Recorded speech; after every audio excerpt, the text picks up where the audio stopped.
If you've been following our channel, you would know that I usually tend to review flagship products. But all this time, I was curious about the budget segment of smartphones, which seems to be getting more and more feature loaded over time.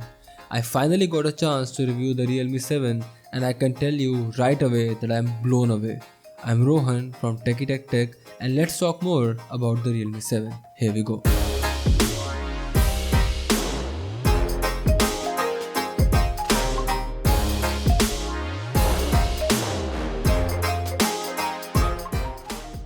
When you hold the Realme 7 in your hand for the first time, the first impression, quite frankly, is that of a brick.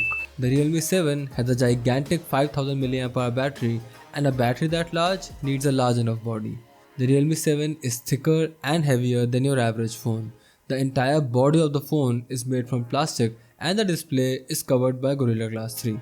While most people count it as a disadvantage, I actually love the plastic build. Realme has done a great job with the finishing of the plastic, making it less susceptible to fingerprints and dirt while making it look a lot more premium than it is. The Realme 7 is a phone which can easily take a few drops without breaking, and I like that in a phone. It's supposed to be a tool and not a piece of jewelry, right? Even the power and volume buttons are unapologetically plastic, but as long as they're clicky and tactile and get the job done, who cares, right? Flipping over to the display, we have a 90Hz Full HD Plus IPS LCD panel here. Now, as someone who uses flagship phones regularly, I was prepared for the display to be the biggest letdown.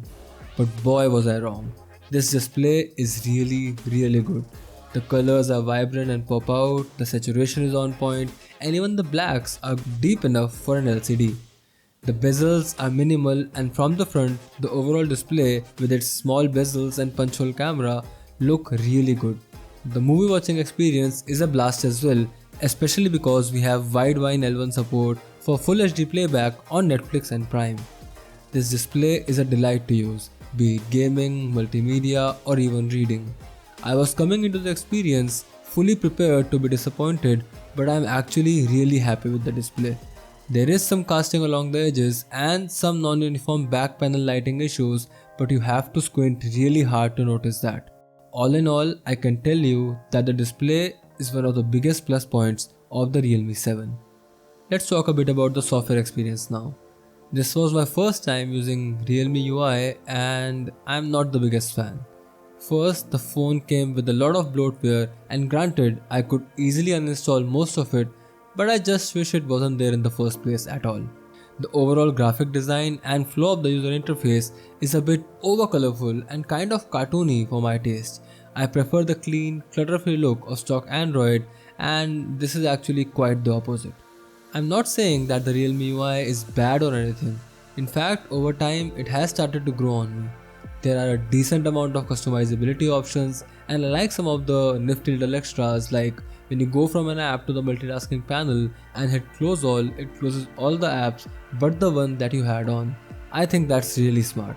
So overall, while I won't say that I prefer using Realme UI, I can agree that it all comes down to personal preference.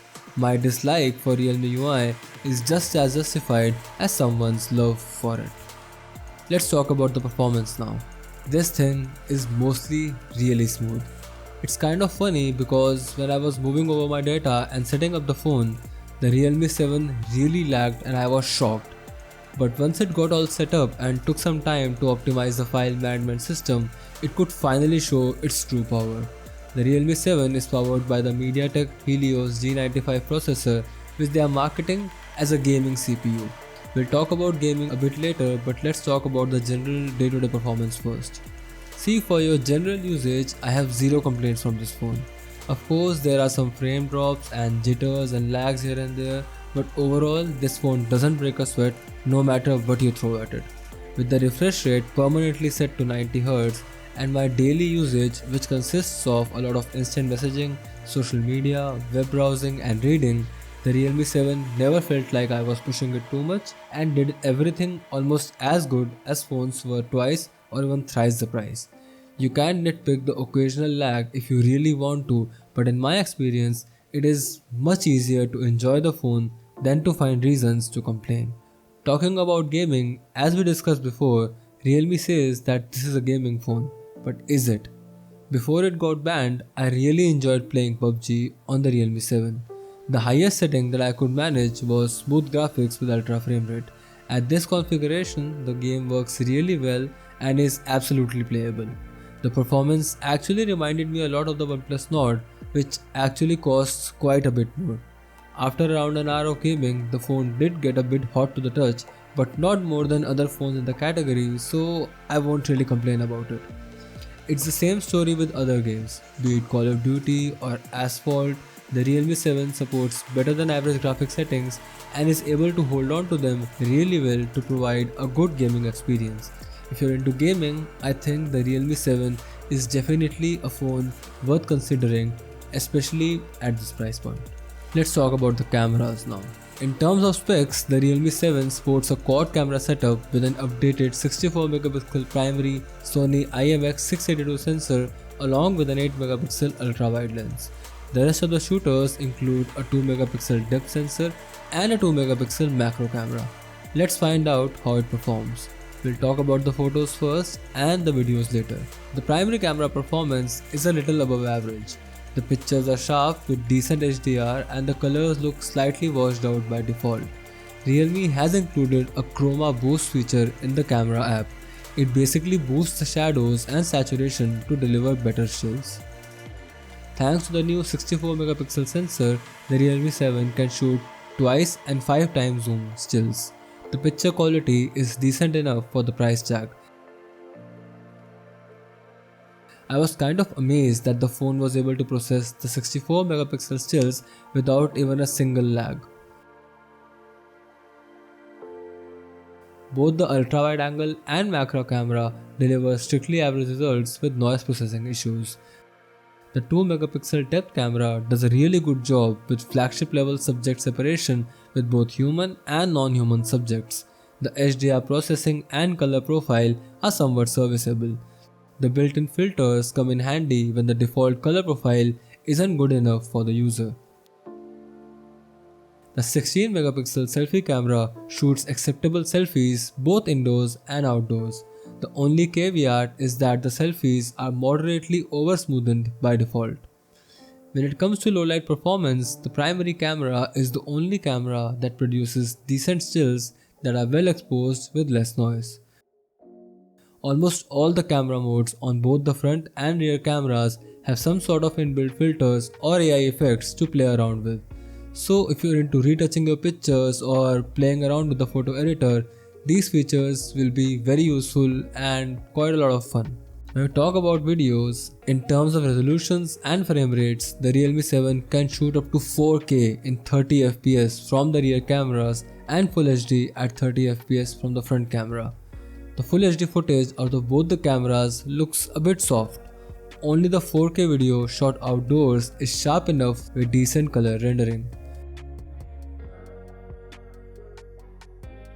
The UIS video stabilization mode is really effective and delivers above average results while shooting outdoors. Videos shot indoors are well saturated and exposed but lack sharpness. The low light footage suffers from some noise processing issues, therefore it's best that we don't dig in further.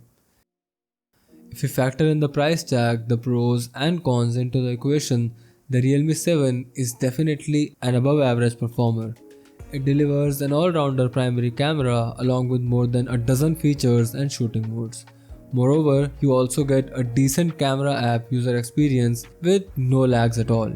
So if you're looking for a good camera phone in this price point, the Realme 7 is definitely a nice option.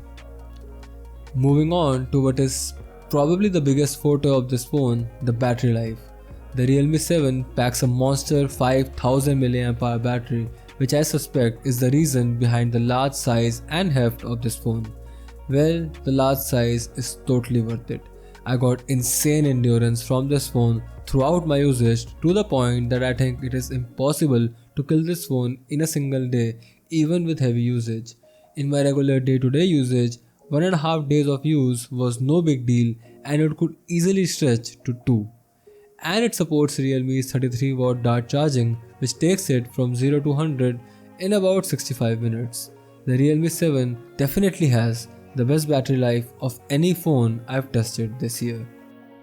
When it comes to biometrics, you have your standard face unlock, which works well but is not as secure, and then a side mounted fingerprint sensor on the power button.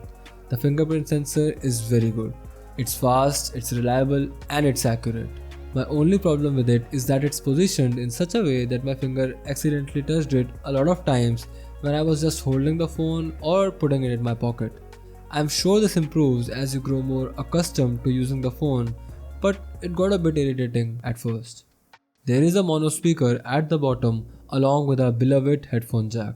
The speaker gets loud enough and the sound quality is adequate. The output from the headphone jack is good enough too. A lot of people had complaints about the Bluetooth latency and connection consistency on this phone, so I paired it to a number of different speakers and earphones to try it out, but didn't face any problems myself. When it comes to call quality and signal reception, that is a bit of a mixed bag. The signal holding capacity of the Realme 7 is actually really good. It's the earpiece that I have a problem with. I found the earpiece volume to be too low even at the maximum volume setting. I had to switch over to loudspeaker mode or look around for headphones. Not a deal breaker by any means, but still a minor annoyance. Now, as we conclude this review, I would just like to say that it is truly amazing how far the budget smartphone category has grown when you compare the phones of today to their counterparts from 4 or 5 years ago. It has been a true joy using the Realme 7, and I'm genuinely thinking of shifting my attention more towards this segment of phones. In my opinion, the Realme 7 is a true value for money phone which offers an unbeatable experience at its price point. The only thing I would change about it, if I could, is the software experience, but as I said before, that is purely personal preference.